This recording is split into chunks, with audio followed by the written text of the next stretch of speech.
Bienvenidos a este acto. Quiero saludar especialmente a don Bernardo Jordano, teniente alcalde de Recursos Humanos del Ayuntamiento de Córdoba, autoridades académicas, autoridades universitarias, entidades que contribuyen al mantenimiento también de este monasterio. Está aquí la señora Marquesa del Mérito, yo también el hermano mayor de la Hermandad de la Misericordia, y a todos en general. Bienvenidos, digamos, a este acto, que es un acto cargado de simbolismo y de emotividad, ¿no? De simbolismo porque nos encontramos en un espacio monacal, un espacio singular, no por casualidad. La presentación de uno de los libros que hoy tiene lugar versa sobre el monasterio de San Jerónimo de Valparaíso y pensamos que era una buena idea que se pudiera celebrar este acto en este sitio, que es, digamos, el testigo vivo que sigue en Córdoba de la Orden Jerónima, un convento que data de 1468 y que custodia parte del patrimonio que en su momento tenía el monasterio de San Jerónimo. Aprovecho la oportunidad para agradecer a la comunidad jerónima del monasterio de Santa Marta la hospitalidad que, como siempre, tienen y haya permitido que se celebre aquí este acto. Esa parte de simbolismo y luego la parte de emotividad, ¿no? Porque realmente hoy presentamos la vuelta de una parte importante de la historia contemporánea de Córdoba, de un personaje ilustre, de un historiador reputado, de un intelectual de muchísimo prestigio, que bueno, salió de España como otro inmigrante ilustre, ligero de equipaje, y entre ese equipaje iba una parte de su legado que hoy, pues muchísimos años después, la familia ha querido que vuelva a Córdoba. Entonces, esa parte de emotividad creo que también merece la pena ser destacada en este acto. A lo largo del mismo van a ir interviniendo distintas personas que están muy relacionadas tanto con las publicaciones como con el legado. Y en primer lugar, le cedo la palabra a don Manuel Toribio, que ha sido un poco quien ha estado recopilando y trabajando también sobre la tesis y sobre la figura de don Antonio Jaén Morente. Buenos días. De nuevo, don Antonio Jaén Morente nos reúne. Acudimos solícitos a la convocatoria. Ahora es su tesis doctoral, defendida en la Universidad Central de Madrid en 1908, y que bajo la dirección de don Rafael Altamira versó sobre el valor histórico del monasterio de San Jerónimo de Valparaíso de Córdoba. Inexplicablemente, aún inédita, aunque en varias ocasiones anunció su publicación dentro de sus monografías de historia y arte, donde vieron la luz sus libros sobre Segovia y su monumental Historia de Córdoba. Han sido varias las personas que han intervenido para hacer posible este nuevo libro. Sus nietas norteamericanas, Magdalena, Cristina y Angie, hoy están con nosotros dos de ellas, tan entusiastas con todo lo referente a su abuelo y tan estudiosas de su obra, su sobrino nieto, don Manuel Jiménez Jaén, que lo localizó en la biblioteca de la Universidad Complutense y se encargó de la transcripción, doña Ana Verdú, directora del Archivo Municipal, que acogió el proyecto con cariño desde el primer momento y le dio forma, así como decidió que era también la ocasión de dar a conocer los documentos que atesora el archivo sobre el monasterio, el maquetador Paco Casado, la imprenta TC y sobre todo el área de cultura del Ayuntamiento, que decidió incluirla dentro de sus publicaciones. La tesis es un alegato conservacionista de este monumento en peligro de desaparecer tras la exclaustración que supuso el proceso desamortizador del siglo XIX, pero también una denuncia del estado de abandono de buena parte del patrimonio artístico local, a lo cual volvería en su conferencia tan conocida y destacada sobre el problema artístico de la ciudad de Córdoba, pronunciada en 1921, y en su actuación como presidente de la Comisión Provincial de Monumentos en el periodo 1930-1936. Perdón, es que he estado con el COVID un poco. Continuamos además con la iniciativa que comenzamos en 2005 de dar a conocer la obra de don Antonio. Comenzamos con aquella nueva edición de la Lección de América por iniciativa de don Antonio Barragán, que hoy está ausente también por el COVID. Y después en 2014 con la publicación de un trabajo también inédito sobre la colección Vázquez Venegas, que recogía documentos sobre las propiedades de la iglesia y conventos allá por el siglo XVIII.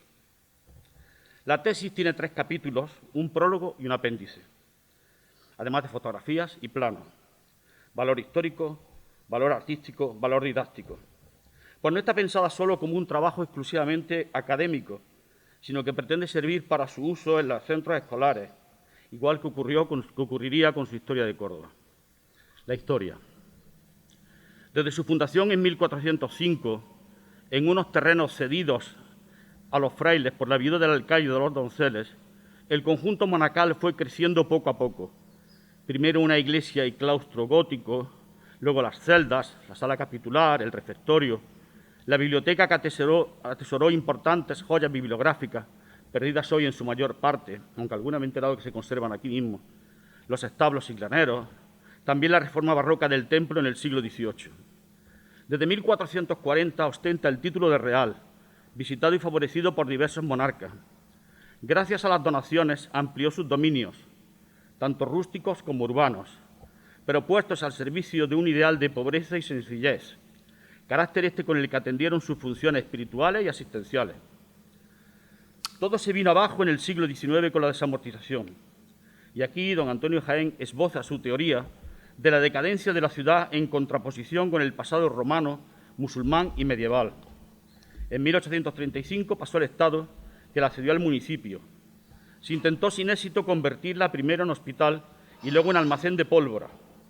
Revertió a la hacienda pública, que en 1871 la vendió a la marquesa de Guadalcázar, y esta a su vez a sus actuales propietarios, los marqueses del Mérito, que en 1912 procedieron a la reconstrucción. Desde 1980 está declarada bien de interés cultural. El arte. Gran ejemplo del arte ojival, que era como él denominaba al gótico, pero al gótico final, no emparentado con la iglesia fernandina, sino con otros ejemplos similares de Cataluña. Describe todo el conjunto, aporta planos y fotografías. Se detienen las obras de algunos grandes artistas como Pablo de Céspedes o Alejo Fernández. Jaén Morente no cree que se hubiera utilizado material de acarreo de Medina Zahara, en contraposición con lo que sostiene toda la historiografía sobre el monasterio, excepto Gracia Boix. Aunque sí es cierto que el ciervo de bronce hoy expuesto en el centro de interpretación del yacimiento se trasladó a una fuente del monasterio para usarla como surtidor. Valor didáctico. Incluye al monasterio en un programa de visitas con escolares a los monumentos cordobeses, igual que lo hará en Segovia, donde nos lo dejará plasmado en su libro Segovia y Enrique IV. Él siempre huyó de la memorización y participó de las modernas tendencias pedagógicas que la institución libre de enseñanza, con Altamira a la cabeza, estaban trayendo y trabajando en el Centro de Estudios Históricos, con el cual colaboró muy activamente. Este es el libro que hoy presentamos, ampliado con la reproducción de algunos documentos jerónimos existentes en el archivo municipal. Poco a poco vamos conociendo todas y cada uno de los aspectos de la vida y de la obra de don Antonio. Ahora, con la donación a Córdoba del fondo documental que la familia ha venido custodiando, seguro que surgirán nuevas aportaciones y espero que otros investigadores se sumen a esta tarea.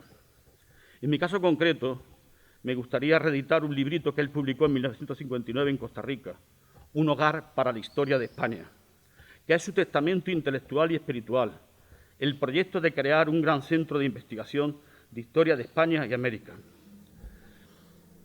Desde 1939, don Antonio vivió lejos de su patria. Me lo imagino ansioso esperando noticias, una carta con la autorización para el regreso, que tan solo fue por corto tiempo en 1954. 10 años después fallecería en San José y su viuda enviaría al ayuntamiento, desde Costa Rica, al ayuntamiento de Córdoba, desde Costa Rica, todo el expediente del fallecimiento para que la ciudad fuera consciente de su pérdida. Hoy don Antonio Jaén, auténtico tribuno del pueblo cordobés, vuelve definitivamente a su ciudad natal, donde permanecerá ya para siempre. Gracias.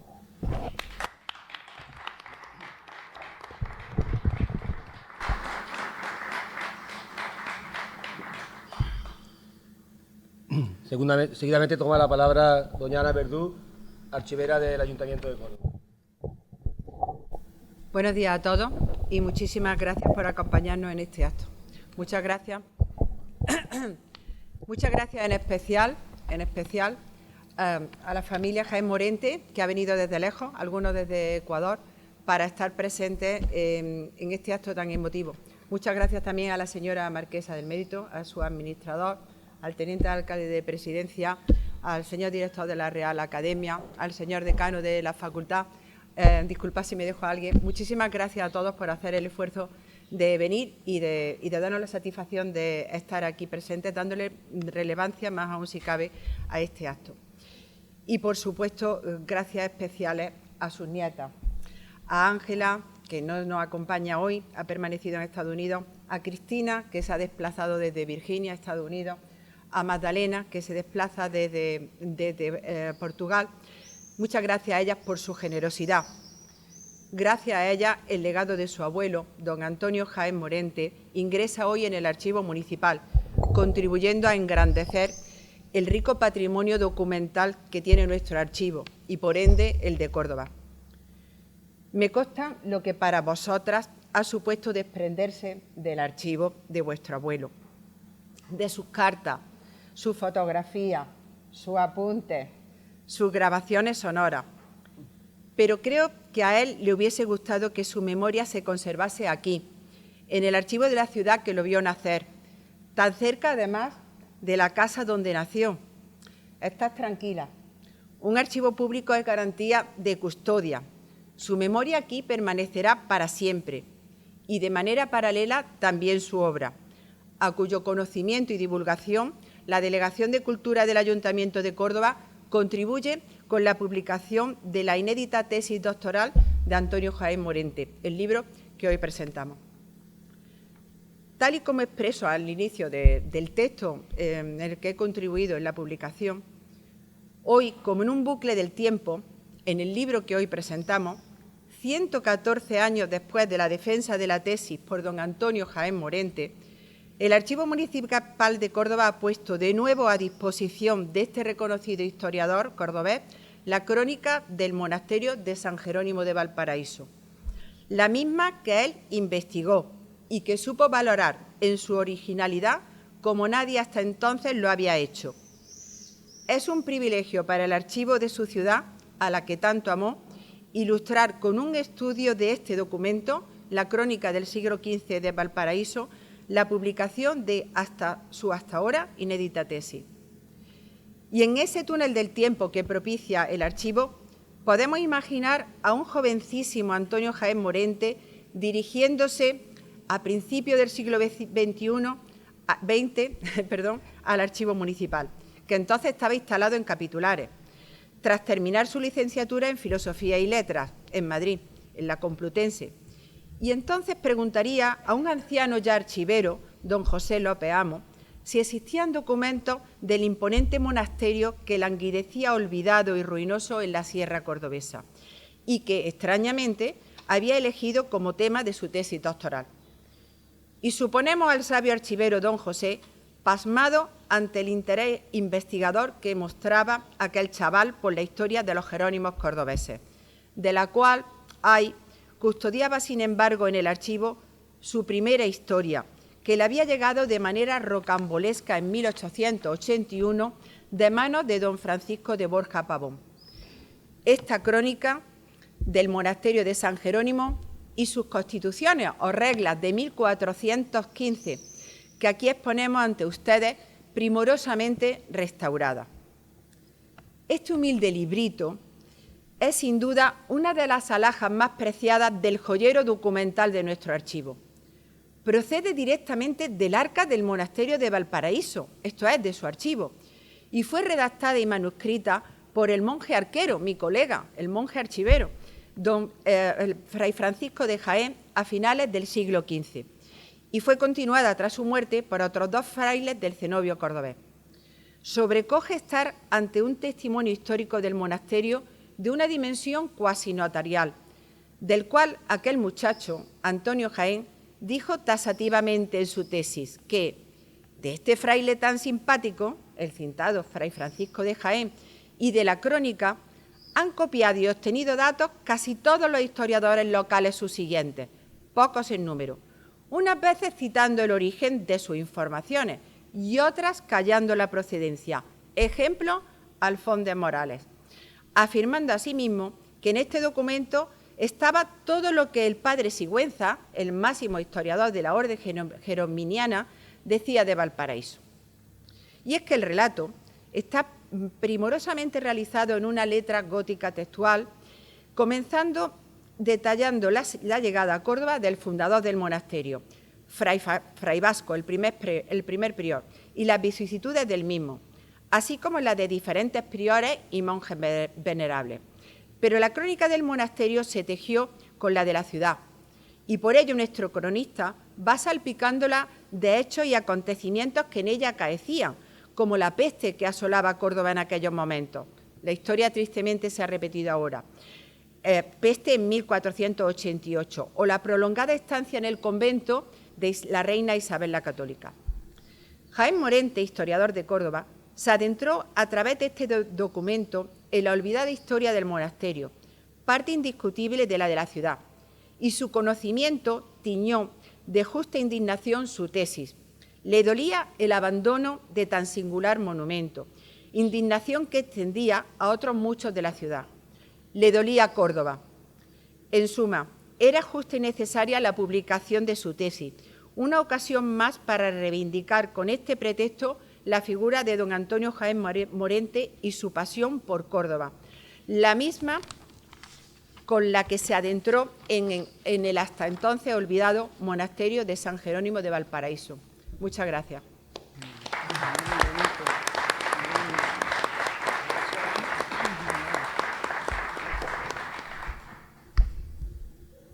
Secretaria de interviene doña Cristina Correal Jaén, nieta de don Antonio Jaén Morente.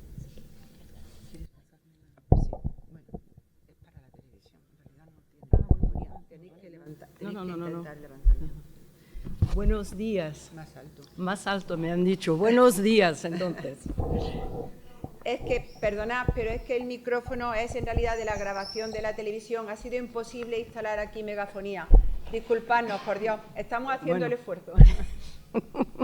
Voy a intentar hablar bien claro y muy fuerte. Entonces, buenos días a todos. Al estallar la guerra, Antonio Jaén Morente y su familia se encontraban de milagro en Madrid. La familia se salvó, pero él no pudo volver a Córdoba para poder salvar el testimonio de más de 40 años de estudio y de trabajo. El contenido de su librería Hesperia acabó en las hogueras de los sublevados. Dime. Claro. Su biblioteca personal, situada en su casa de la calle Juan de Mena, o fue incautada o desapareció de cualquier forma, ya no la tuvo. Nos contaba nuestra madre que la biblioteca de su padre era impresionante y que de todo lo que su padre perdió, lo que en el exilio más le dolía, era la pérdida de su biblioteca y de sus papeles y documentos. Documentos como toda la documentación original sobre el conquistador Sebastián de Benalcázar, que había juntado, y el trabajo que había empezado a escribir sobre él, trabajo que nunca pudo acabar. Cuando cayó Madrid en 1936, la familia huyó con poco más que un par de maletas y sus vidas, primero a Valencia, después a las Filipinas, luego al exilio en el Ecuador y por fin a Costa Rica, donde murió mi abuelo en 1964. Durante los próximos 28 años rehizo su vida en el exilio. Hasta hoy no se ha podido determinar el paradero de los papeles que dejó en Costa Rica, y de esto no se trata hoy. Nuestra donación hoy consiste en documentos, en fotos y papeles, cartas, artículos que publicó en la prensa, algunos de su época en España, otras de su vida en el exilio, cosas que su familia de ambos lados del Atlántico consiguió salvar y guardar a través de los años y las distancias. Han pasado por muchas manos y por muchos países y peripecias personales, antes de llegar a mis manos al encontrarme la de facto archivera de la familia. Ha sido un verdadero proyecto de la familia Jaén Morente. Cada uno, y muchos están con nosotros hoy, cada uno ha contribuido algo. El uno unas cartas, el otro fotos, algún documento. Otros han contribuido importantes recuerdos orales, detalles que habían oído de sus padres, de sus abuelos, sus tíos. se han descubierto papeles escondidos en el fondo de cajones, documentos en baúles viejos que hace años no se habían abierto. Algunos papeles se salvaron de milagro de la basura. Hoy, en nombre de toda la familia Jaén Morente, tengo mucho placer en entregar la guardia de estos documentos de Antonio Jaén al buen cuidado del Archivo Municipal de Córdoba. Queríamos extender nuestro profundo agradecimiento a doña Ana Verdú, sin quien todo esto no hubiese ocurrido, como también nuestro agradecimiento al Ayuntamiento de Córdoba por su generosidad en establecer este fondo que asegurará que estos papeles de uno de los grandes intelectuales del siglo XX, este insigne hijo de Córdoba, sean conservados y puestos a la disposición de historiadores e investigadores, no solo en España, sino en todo el mundo, y que esperemos formarán la base de un archivo que seguirá creciendo. Muchas gracias a todos.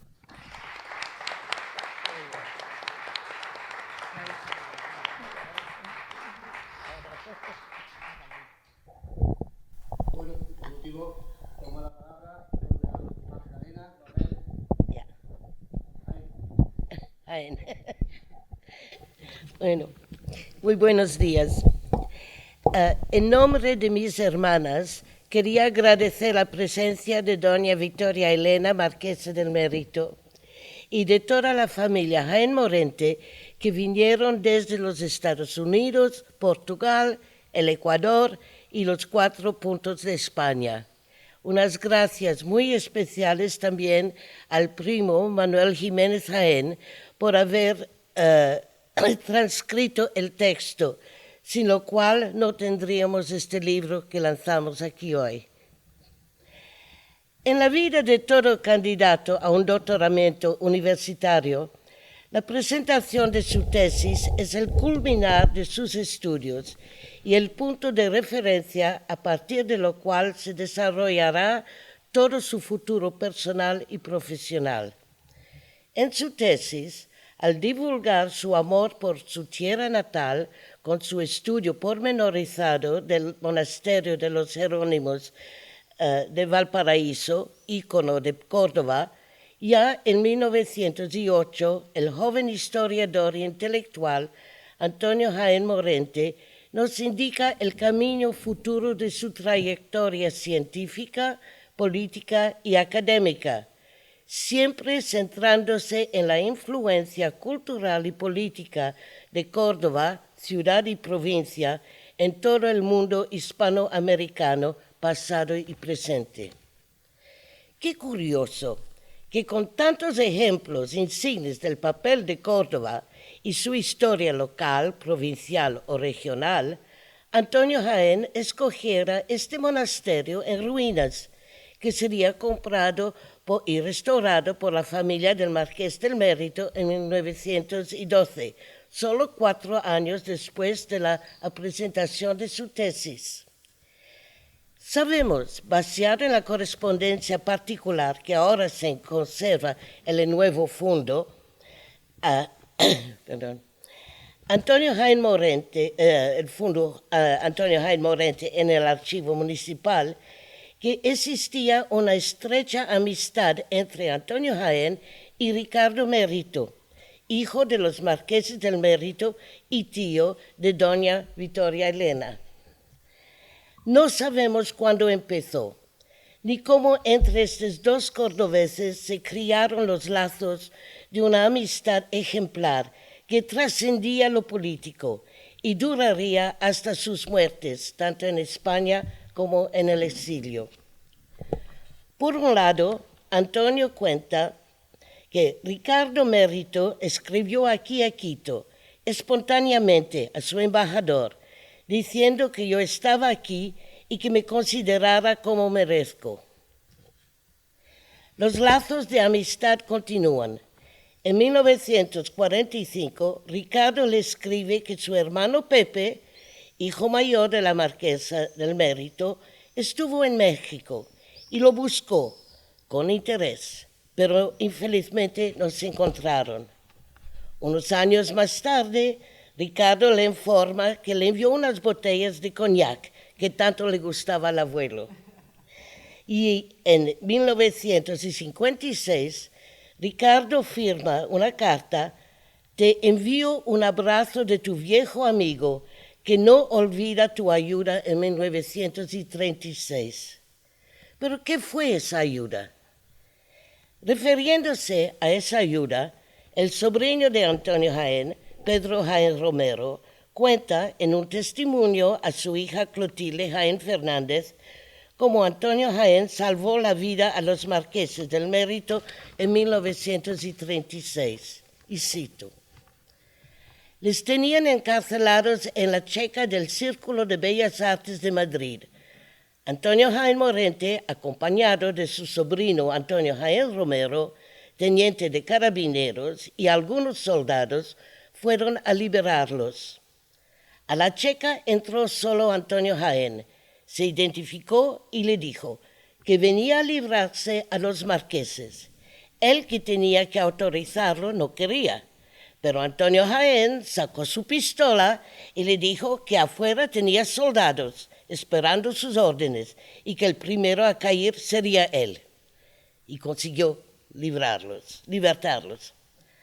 A la marquesa le facilitó la salida a Francia y al marqués lo llevó a la embajada de Inglaterra porque era el enemigo y no lo quería dejar libre para que se organizara en contra de la República. Y en 1949, Antonio escribe a su hermano y a un sobrino: yo saqué alguna vez desde Madrid con mi coche y escolta a toda la familia femenina y los hijos de Ricardo. Y en una otra carta dice: en una época dura madrileña, ayudé a Ricardo y su familia y lo hice con tanto afecto que el coche mío llevó a la familia al aeropuerto y se fueron libremente sin que nadie los molestara. Hoy, 86 años después del inicio de la Guerra Civil, esperemos que esta amistad ejemplar, que trascendía la política, sirva de ejemplo para todos nosotros. Como diría Antonio Jaén, que todos los españoles, sin odio, venganza ni represalias, abren causa a una nueva era, una España para todos los españoles de buena voluntad. Muchas gracias.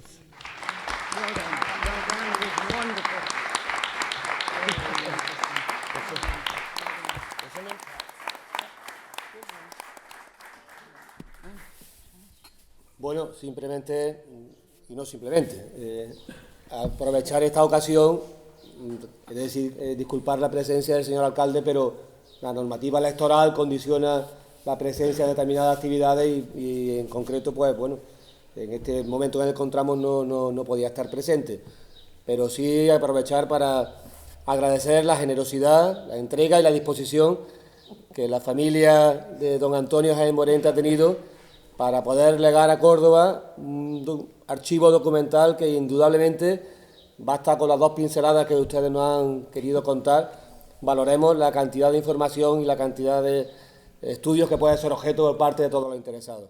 En nombre de la ciudad de Córdoba, muchísimas gracias y esperemos que muy pronto el archivo tenga todo en condiciones de poder ser consultado por todo el que lo desea. Y muchísimas gracias a todos por su asistencia.